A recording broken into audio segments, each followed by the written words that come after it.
கதிரவன் news சொந்தங்கள் அனைவருக்கும் வணக்கம். இலங்கையின் காலை நேர தலைப்பு செய்திகள்.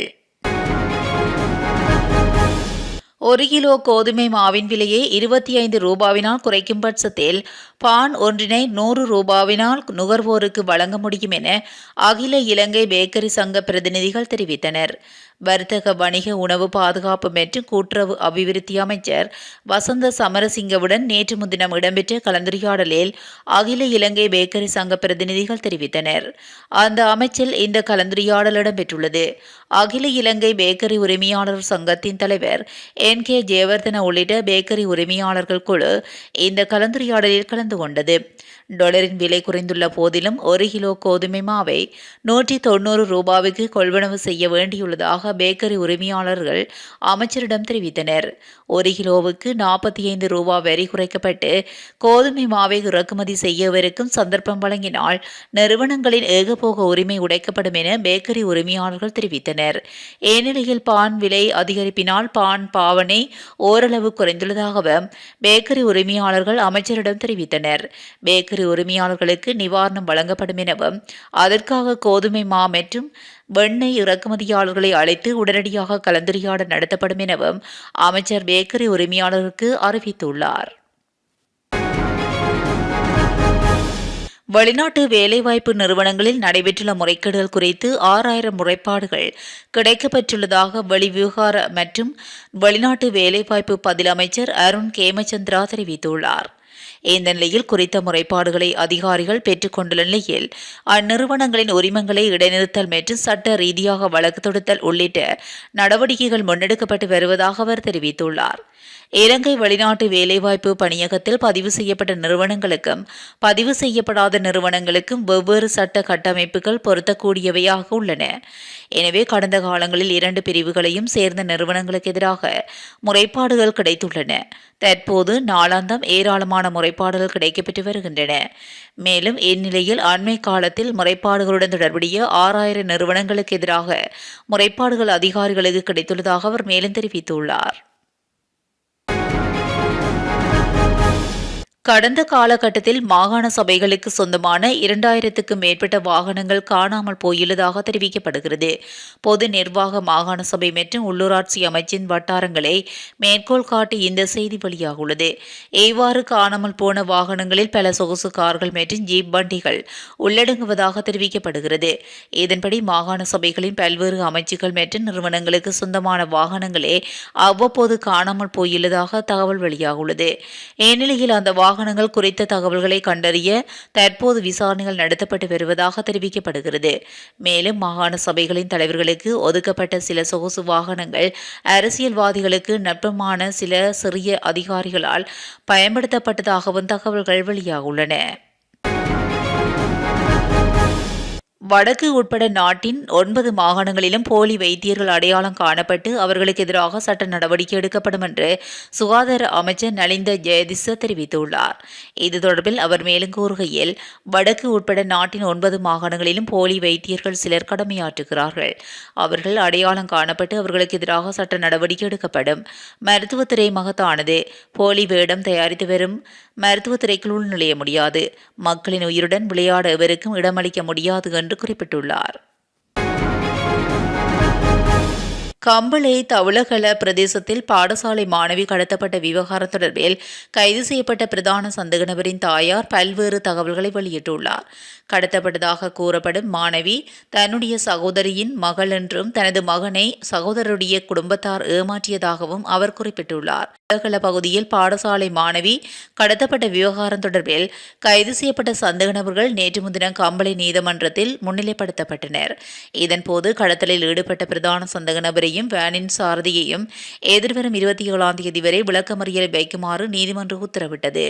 இந்நிலையில் கடத்தப்பட்ட மாணவியின் தந்தை நேற்று முன்தினம் போலீஸ் நிலையத்தில் வைத்து தெரிவிக்கும் போது தனது சகோதரியின் மகன் தன்னுடைய மகளை கடத்தி பெருந்தொகை பணத்தை கப்பமாக கோரியதாக தெரிவித்திருந்தார்.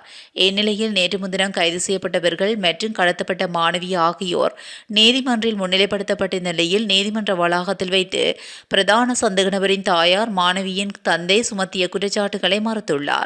அத்துடன் தன்னுடைய மகன் வெளிநாட்டில் வேலை செய்து கிட்டத்தட்ட 32 லட்சம் ரூபாய் பணத்தினை தன்னுடைய சகோதரனுக்கு வழங்கியதாகவும் இந்த பணத்தினை கொண்டு வாகனங்கள் பொருட்கள் வாங்கியதுடன் தனது சொந்த தேவைகள் அனைத்தையும் தனது சகோதரர் பூர்த்தி செய்து கொண்டதாகவும் தெரிவித்துள்ளார்.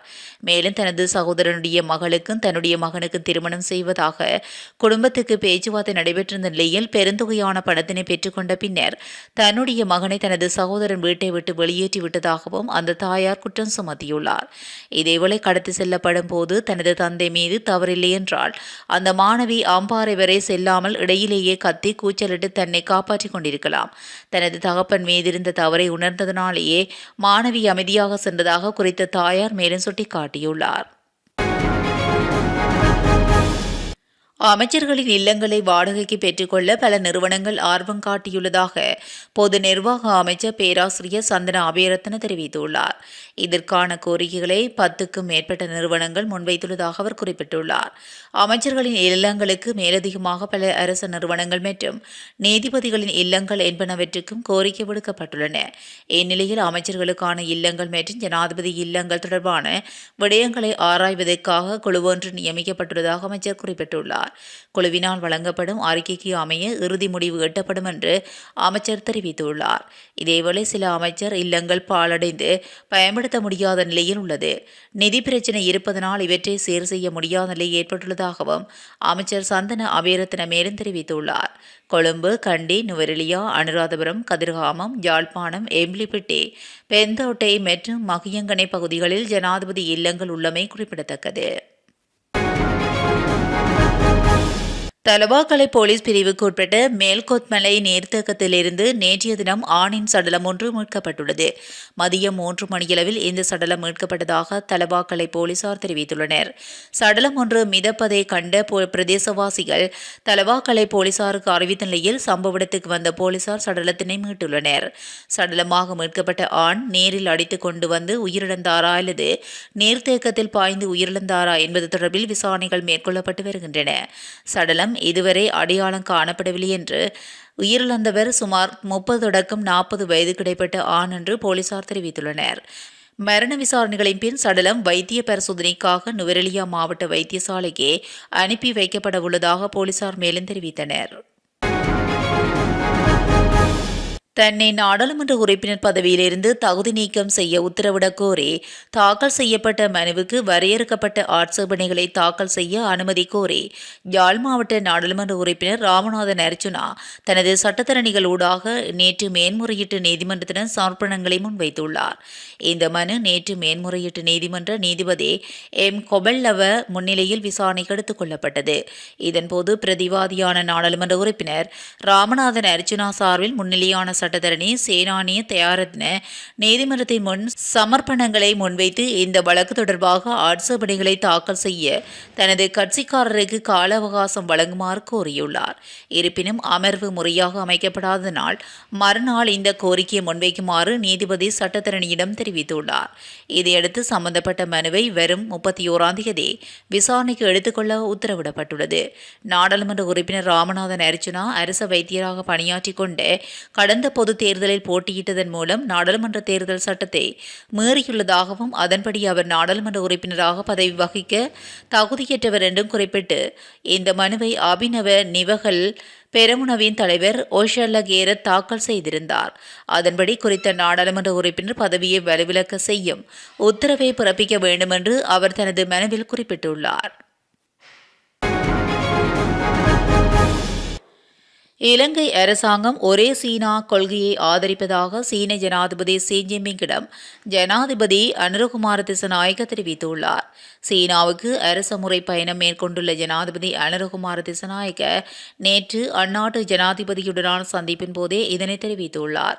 இரு நாட்டு தலைவர்களுக்கும் இடையிலான சந்திப்பு சீனாவில் உள்ள மக்கள் மண்டபத்தில் அந்நாட்டு நேரப்படி மாலை 5 மணிக்கு நடைபெற்றதாக ஜனாதிபதி ஊடகப் பிரிவு தெரிவித்துள்ளது. இந்த சந்திப்பின் போது இரு நாடுகளுக்கு முக்கியத்துவம் வாய்ந்த பல பிரச்சினைகள் குறித்து கலந்துரையாடல்கள் இடம்பெற்றுள்ளது.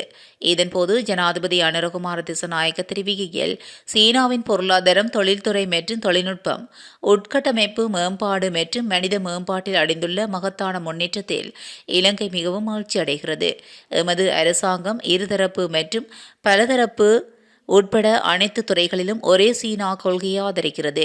எனவே பல தசாப்தங்களாக இலங்கையின் சமூக மற்றும் பொருளாதார வளர்ச்சியில் சீனா முக்கிய பங்கு வகித்து வருகிறது. மேலும் இந்த விஜயம் நமது நாடுகள் மற்றும் மக்களின் பரஸ்பர செழிப்பை வலுப்படுத்தும் என்று நம்புகின்றேன். இதேவேளை அபிவிருத்தியின் புதிய யுகத்திற்காக இலங்கையுடன் இணைந்து பணியாற்ற தயாராக இருப்பதாக சீன ஜனாதிபதி தெரிவித்துள்ளார். அத்துடன் நெருங்கிய நட்பு நாடுகள் என்ற வகையில் சீனாவுக்கும் இலங்கைக்கும் இடையிலான நீண்டகால உறவை நினைவுகூர்ந்த சீன ஜனாதிபதி எதிர்காலத்தில் இலங்கையுடன் தொடர்ந்து ஒத்துழைக்க தயாராக இருப்பதாக தெரிவித்துள்ளார். மட்டக்களப்பு மாவட்டத்தில் தொடர்ச்சியாக பெய்து வரும் கனமழை காரணமாக தாழ்நிலங்களும் வயல் நிலங்களும் பெரிதும் பாதிக்கப்பட்டுள்ளதாக செய்தியாளர் தெரிவித்துள்ளார். மட்டக்களப்பு மாவட்டம் போரதீவு மற்றும் பற்று பிரதேச செயலக பிரிவுக்குட்பட்ட மண்டூர் கமநல சேவை நிலையத்துக்குட்பட்ட பெரும்போக வேளாண்மை செய்கையில் 6000 ஏக்கருக்கும் அதிகமாக பயிரிடப்பட்டுள்ளது. அவற்றுக்குள் மண்டூர், வெல்லாவளி, வெத்துசேனை, பாலியடி வட்டை, காக்காச்சி வட்டை போன்ற பல்வேறு பகுதிகளில் காணப்படும் வயல் நிலங்கள் மழையினால் பெரிதும் பாதிக்கப்பட்டுள்ளதாக அப்பகுதி விவசாயிகள் கவலை வெளியிட்டுள்ளனர். கடந்த வருடம் ஏற்பட்ட வெள்ளத்தினால் தாம் பாதிக்கப்பட்டு மீண்டெழ முடியாத நிலையில் இருக்கும் வேளையில் இவ்வருட ஆரம்பத்திலேயே அடுத்த வெள்ளமும் தம்மை அதிகம் பாதித்துள்ளதாக விவசாயிகள் அங்கலாய்க்கின்றனர். எனவே நெல்லுக்கான உத்தரவாத விலையை இன்னும் நிர்ணயிக்காத நிலையில் தாம் எதிர்பார்த்த விளைச்சலை பெறுவதில் சிக்கல் நிலவுவதாகவும் விவசாயிகள் கவலை வெளியிடுகின்றனர். இதேவேளை மட்டக்களப்பு கிரான் பிரதேச செயலக